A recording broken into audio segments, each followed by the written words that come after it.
Hi, I'm Carl, and I'm the Director of Sort Your Support.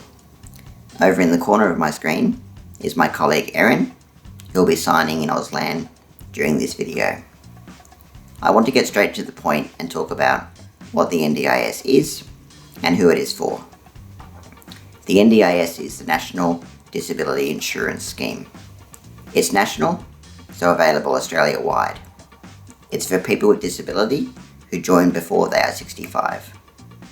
It's called an insurance scheme because, like home or car insurance, it is there to provide support when it is needed. In the case of the NDIS, when people need support because they have or get a disability. To be eligible to access the NDIS, the disability you have needs to be what the NDIS calls significant and permanent. This means it has a big enough effect on your life for you to need support, and that the support you need will be required for the foreseeable future. This could include somebody with cerebral palsy, like myself. My disability is permanent, and it has a pretty big impact on my life because I need support from others for day-to-day activities, as well as assistive technology like my power wheelchair. Another example could be a deaf person whose primary language is Australian Sign Language. Their level of hearing won't improve, and they would need support from others to talk to and understand those who don't know Auslan. Not every Australian under 65 with a disability will be eligible to get support from the NDIS. For example, if you break your leg and need crutches, you won't be eligible. Even though the broken bone has a significant impact on your life, it will heal and you will get better over time. If you have blurry vision, but you can see well enough with glasses, you won't be eligible for the NDIS. Even though you will always need glasses for your vision, it does not have a big enough impact on your life for you to need ongoing support. There is one exception to these rules. Some people access the NDIS through early intervention.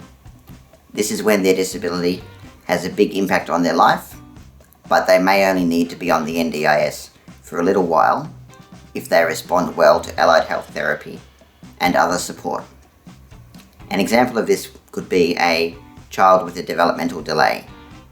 They may respond so well from intensive speech therapy and physiotherapy to the point where they catch up with other kids their age and no longer need any further support from the NDIS.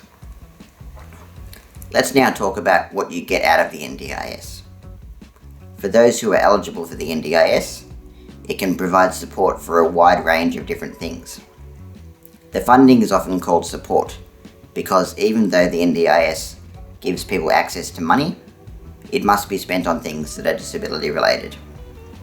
Disability related means the purchases you make with your NDIS funding need to relate to the disability that granted you access to the NDIS in the first place. This can be confusing because one type of support or therapy may be disability related for one person, but not for somebody else.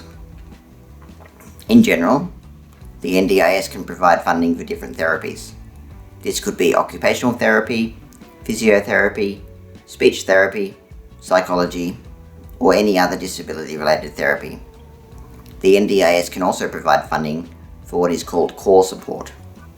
This is generally ongoing support to help you if you need somebody to do things that you have difficulty doing.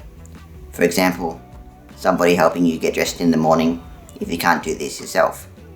This is not a therapy, this is support for day-to-day activities. The NDIS can also provide funding for equipment and tools related to your disability.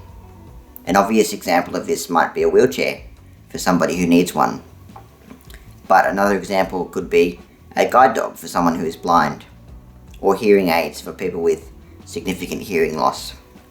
Again, it can be hard to be specific about what the NDIS can fund, because what might be appropriate for one person might not be appropriate for someone else. For example, even though I think guide dogs are really cute, the NDIS wouldn't fund one for me because I have no need for a guide dog, as my disability doesn't impact me in that way. Instead, I have Oscar the Cavoodle, my dog, and while the NDIS didn't pay for him, the NDIS provides me with funding for support workers to help me look after him and take him for walks. So we've only just really scratched the surface about how the NDIS can be helpful for many people with disability, but I really hope this video has been useful. I would really appreciate it if you could subscribe to the Sort Your Support YouTube channel here, as well as like our page on Facebook and Instagram.